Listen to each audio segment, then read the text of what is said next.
नमस्ते प्रणाम। मैं संजू आजमगढ़िया आप लोग के बीच एक इमली घोटाते समय का गीत लेके आई हूँ।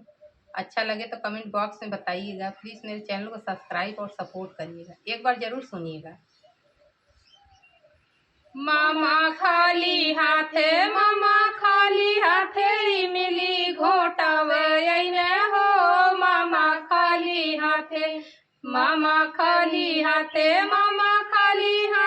इमली घोटावैने हो। मामा खाली हाथे जैसे बकरी का पूछ वैसे मामा का मोछ। मामा खाली हाथे